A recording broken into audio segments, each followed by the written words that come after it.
So there is just the slightest hint of natural sunlight left outside today, and I'm right between live streams. We just wrapped up Paper Mario. I'm about to do the Dramatical Murder stream tonight at 8 p.m. Pacific, so if you're available, you can tune into that. But I wanted to do something really quick. This is a video that I've wanted to make for a super long time.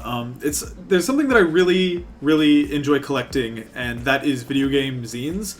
And they're sort of like one-off, usually really limited run, small like art collections and magazines based off of sort of different game properties, and they're all really like a great opportunity for different artists to kind of like show their interpretations of various, sorry about the autofocus, various game properties that matter a lot to them. And it's something that I feel like I haven't really done a good job of sharing with you guys in the past, so today we're going to take a look at 4 of them, and yeah, I'm going to try to get this done before the sun is still up, hopefully throw it up on YouTube, and then get back to the Dramatical Murder stream. But yeah, let's take a look.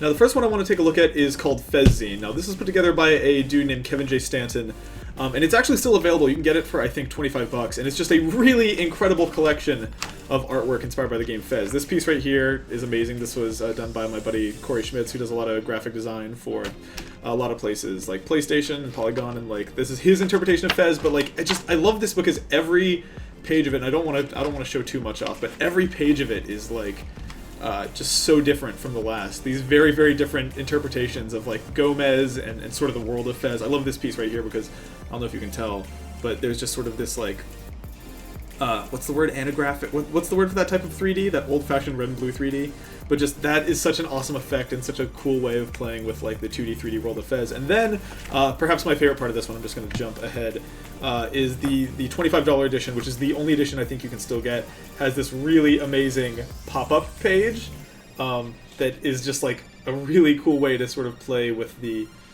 depth and 3D-ness that is so fundamental to Fez. Like that is amazing. So yeah, that's a look at Fez Zine. It's absolutely worth getting, and there's a lot of good sort of allusions to the game itself. A lot of that script, which I used to be able to kind of read back when I was like way into Fez. I had memorized like half the characters. Now I've obviously forgotten all of it. But yeah, Fez Zine is amazing and definitely highly recommended.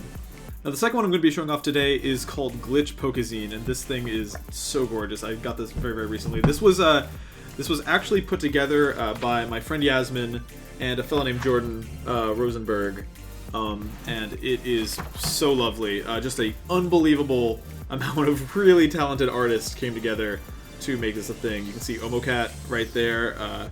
My buddy Diego Garcia, that's Radstronomical. He's the guy who is responsible for a lot of the pixel art that you see, like on my Twitch emotes and my channel icon.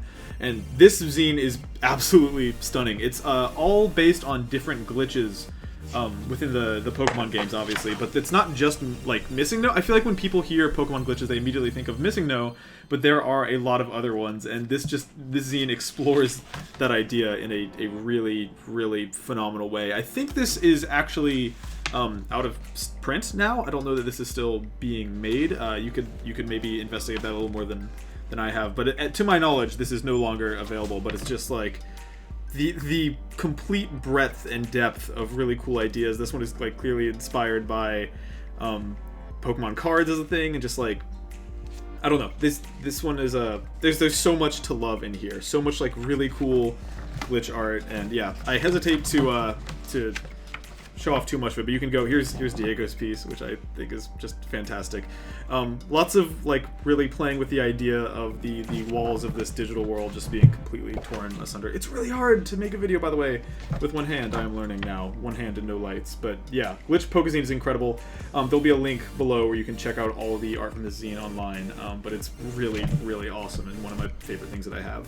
Now this right here is called Game Icons Luigi, and I think this was one of the first video game zines I ever picked up. This is part of a series called Game Icons, put together by a dude named Matthew Kenyon, who I think organizes this project under the name Game Paused. And these are still available. I think you can buy these from Fangamer, actually. But what I love so much about this is that it's like among the classiest gaming zines ever. In large part, it's such a cute tribute, because the printing is entirely green and blue. So the only colors that they really have to work with are green, blue, and white. And the result is just like really, really breathtaking. It looks kind of unlike any other gaming zine I've ever seen in my life.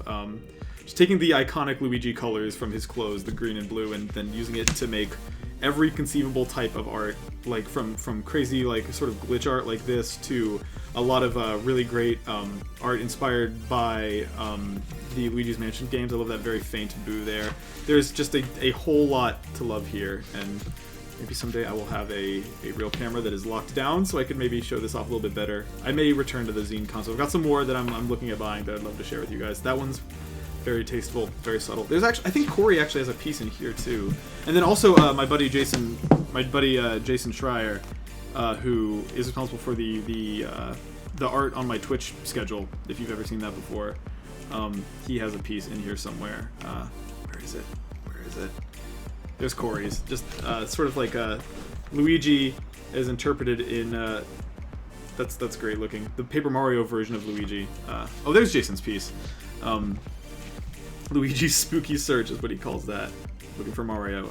But yeah, just an incredible thing. Still available through Fangamer, and I absolutely recommend you pick it up. Just even like looking at it dead on, this tall, skinny, green with one yellow button. It's just perfect. It is exactly what a Luigi Zine should be, in my opinion. I've kind of beaten it up a little bit over time, but yeah, amazing. And then lastly, there is this one, which I think might be the most unique one of all. This was created by a comics artist who goes by the name Pintendo, or Pintendo64, and it is a, I guess I would call it like just a pretty unexpected mashup. The idea is sort of taking, I guess the easiest way to explain it is Slam Dunk by way of a bunch of Gengars.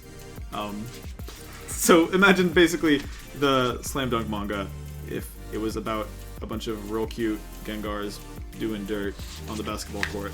So it's just, yeah, again, like all the other ones. I don't know that this one's available anymore either. You can check, but I think this one's missing. I love all these Gengar Instagram comments. Very cute. And it kind of like, it's this one's a little more narrative than the other ones, obviously, and it's by a single artist, but here's breaking down all the different members of the GENG Dunk team. Sorry for my finger creeping in there.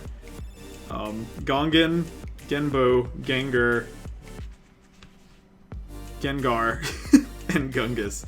And they all have like slightly different personalities. But yeah, this thing is just ridiculously cute, real easy to love, and purple. Like, and yet again, it's another one that takes advantage of the medium to do really cool stuff with ink coloring. A dark purple, which is perfect for your boy Gengar. Get ready to do the GENG Dunk.